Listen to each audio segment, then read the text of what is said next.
వాగులు వేస్తే అధ్యక్ష ఈ 7 ప్యాకేజీలు కంప్లీట్ అయిపోతే అధ్యక్ష ఆన్గోయింగ్ వర్క్స్ ఆల్మోస్ట్ ఇప్పుడు ల్యాండ్ ఎక్స్ప్లోరేషన్ ఇప్పుడు అయింది. అది నా మునుగోడు ఉప ఎన్నిక పుణ్యమా అంట. అప్పుడు R&R పేమెంట్ అయింది. ఆ హరీష్ రావు గారే వచ్చి అప్పుడు ఎట్లనే సరే ఓడగొట్టాలి ఓటు అప్పటిదాకా రైతులు ఎంత మొత్తుకున్న పోలీసులను పెట్టి చేయించిన గవర్నమెంట్ ఆ ఉప ఎన్నిక రాగానే మొత్తం టకా టకా టకా టకా డబ్బులు మొత్తం ఇచ్చేసింది అధ్యక్ష. అవ మా మంత్రి గారు నవ్వుతురు జగదీశ్వర్ రెడ్డి గారు. ఆయనే ఊర్లలోకి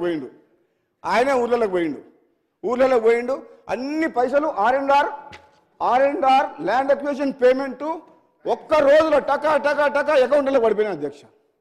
అన్ని 3.5 ఏళ్ళు ఎమ్మెల్యేగా ఉండి నేను అడిగితే పోలీసులను పెట్టి పనిచేసిన గవర్నమెంట్ మరి ధనాధన ఎలక్షన్స్ కోసం అని చెప్పి ఇచ్చేసింది. నా పుణ్యమా అంట, నా రాజీనామా పుణ్యమా అంట.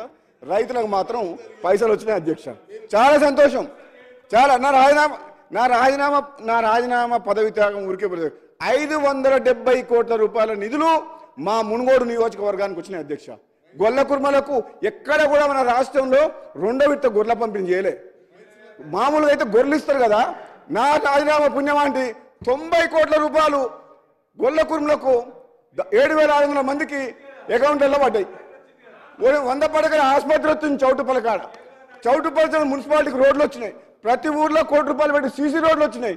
పోతే పైన నా పదవి 600 కోట్ల రూపాయలు నిధులైతే వచ్చినాయి మా మునుగోడు నియోజకవర్గాన్ని. మా రైతులు మాత్రం చాలా సంతోషంగా ఉండరు. కానీ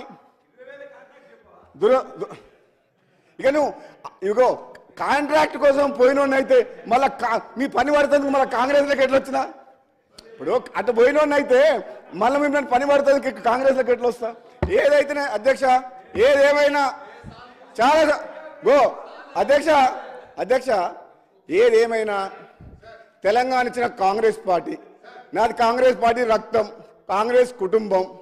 ఈరోజు నేను మళ్ళీ కాంగ్రెస్లోకి వచ్చినందుకు సంతోషంగా ఉంది. అందులో నేను వచ్చిన తర్వాత మళ్ళీ మా పార్టీ అధికారంలోకి వచ్చింది కాబట్టి ఇంకా సంతోషంగా ఉంది.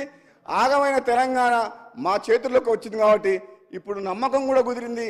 ఈ తెలంగాణ రాష్ట్రాన్ని రాబోయే రోజుల్లో వాళ్ళు చెప్పిన తాగుబోతుల తెలంగాణ కాదు, బెల్ట్ షాప్ల ద్వారా బంగారు తెలంగాణ మేము చేసి చూపిస్తాం. మేము 100% చేసి రైతులకు, నిరుద్యోగులకు, ప్రతి ఒక్కరికి మేము తప్పకుండా వాళ్ళ ఆశయాలు, వాళ్ళ కోరికలు, వాళ్ళు ఎన్నో కళలు అంటున్నారు కాబట్టి మీరు పూర్తి చేయని కళల్ని మేము చేసి చూపిస్తామని చెప్పి సందర్భంగా తెలియజేస్తూ మీ ద్వారా మన ఉత్తమ్ కుమార్ రెడ్డి గారికి రిప్రజెంటేటివ్ సార్ మీరు ఒకసారి అనౌన్స్ చేయమని చెప్తున్నాను. ఎందుకంటే లక్షల కోట్లు ఖర్చు పెట్టిండు తెలంగాణలో. ఇది ఒక్క ప్రాజెక్టు. ఇగో మీలాగా కళలు లేవు నాకు. కూనమనేని సాంబశివరావు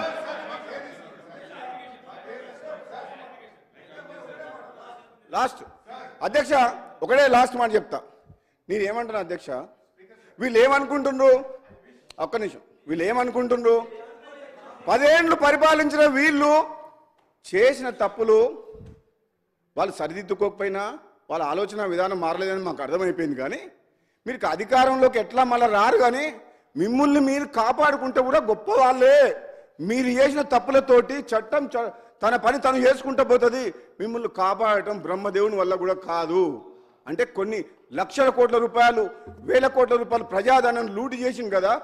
మీరు అవినీతి కాదు, దోపిడీ చేసిండ్రు మీరు ప్రాజెక్టుల పేరు మీద. కాబట్టి తప్పకుండా మీరు మీ శిక్ష అనుభవిస్తారు. మీరు కొంచెం టైం తొందర పట్టకండి. మీరు ఇంకా టైం ఉంది, ఇప్పుడే వచ్చినాం గవర్నమెంట్ కాబట్టి మాకు సహకరించండి. మేము చెప్తే వినండి. విన్నా కానీ మిమ్మల్ని వదిలిపెట్టే ప్రసక్తే లేదు. మేమైతే వదిలిపెట్టే. థ్యాంక్ యూ అధ్యక్ష, ఇది మీకు పంపిస్తున్నాను. Thank you.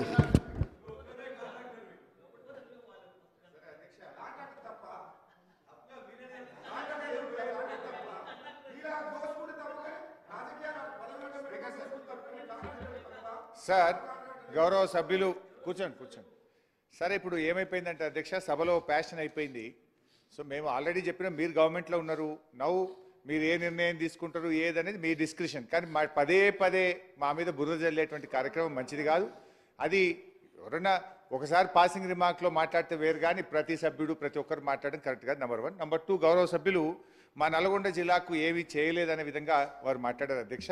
వాస్తవానికి అధ్యక్ష, ఇరిగేషన్లో ఒకసారి చూస్తే మేము నాగార్జున సాగర్ ప్రాజెక్ట్ లో లెవెల్ కెనాల్ ఎన్నో ఏళ్ల నుంచి పెండింగ్లో ఉన్న లో లెవెల్ కెనాల్ను మా ప్రభుత్వం రాగానే పూర్తి చేసినాం, దానికి నీళ్లు విడుదల చేసిన విషయాన్ని గుర్తు చేస్తా ఉన్నా. రెండవది అధ్యక్ష, modernisation of Nagarjuna Sagar project. ఉమ్మడి ఆంధ్రప్రదేశ్లో నత్తనడక నడిచినటువంటి ఎన్ఎస్పి మోడర్నైజేషన్ ఆ రోజుకు 30% పనులే పూర్తయితే మిగతా 70% పనులను యుద్ధ ప్రాతిపదికన పూర్తి చేసి ఎన్ఎస్పి చివరి ఆయకట్టు దాకా నీళ్ళు ఇచ్చినాం. దీని వరల్డ్ బ్యాంకు ఇండియాలోనే అత్యద్భుతంగా ఈ మోడర్నైజేషన్ ప్రాజెక్ట్ను క్వాలిటీగా తొందరగా అమలు చేసినందుకు గ్రేడ్ 1తో తెలంగాణ రాష్ట్ర ప్రభుత్వానికి ఇచ్చి అభినందించిన విషయాన్ని గుర్తు చేస్తా ఉన్నా. ఇదే నల్గొండ జిల్లాలో ఎస్ఆర్ఎస్పి స్టేజ్ 2కు గత కాంగ్రెస్ ప్రభుత్వంలో 1 ఎకరా నీళ్లు రాకపోతే తుంగతుర్తి, సూర్యాపేట, కోదాడలకు 3 నియోజకవర్గాలకు 2 పంటలకు కూడా మేము నీళ్లు ఇవ్వడం జరిగింది. నాగార్జున సాగర్ ప్రాజెక్టు ఎడమ కాలువ మీద లిఫ్ట్లన్నీ కూడా డిఫంక్ట్ అయిపోయి ఒక్క లిఫ్ట్ కూడా పనిచేయకపోతే మొత్తం కొత్త లిఫ్ట్లు పెట్టి 1,00,000 ఎకరాలకు ఎడమ కాలువ మీద లిఫ్ట్లు కూడా ఇచ్చి నీళ్ళు ఇచ్చిన విషయాన్ని కూడా గుర్తు చేస్తా ఉన్నా. అదేవిధంగా దిండి ప్రాజెక్టు కూడా ఇవాళ రిజర్వాయర్లన్నీ కూడా కట్టినాం. ఇప్పుడు వారు గౌరవ సభ్యులు కోరినట్టు నేను కూడా ఐ రికమెండ్ ఉత్తమ్ కుమార్ రెడ్డి గారు ఆ టనల్ను తొందరగా ఏదుల నుంచి చేసి నీళ్ళు ఇచ్చినట్టయితే ఫ్లోరైడ్ ప్రాంతానికి నీళ్ళు వస్తాయి. మేము 70% పనులు చేసినాం, మిగతా 30% చేయాలని కోరుతున్నాం. నల్గొండ జిల్లాకు అధ్యక్ష, ఇదే సభలో గౌరవనీయులు కోమటిరెడ్డి వెంకటరెడ్డి గారు, రాజగోపాల్ రెడ్డి గారు నన్ను మెచ్చుకున్నారు. మేము బత్తాయి మార్కెట్ కావాలని, నిమ్మకాయ మార్కెట్ కావాలని ఎన్నిసార్లు అడిగినా మా కాంగ్రెస్ పార్టీ ఇయ్యలేదు. నువ్వు ఇచ్చిన హరీష్ రావు గారు ధన్యవాదాలని హౌస్ లో ఆన్ రికార్డ్ చెప్పినారు. నల్గొండ అధ్యక్ష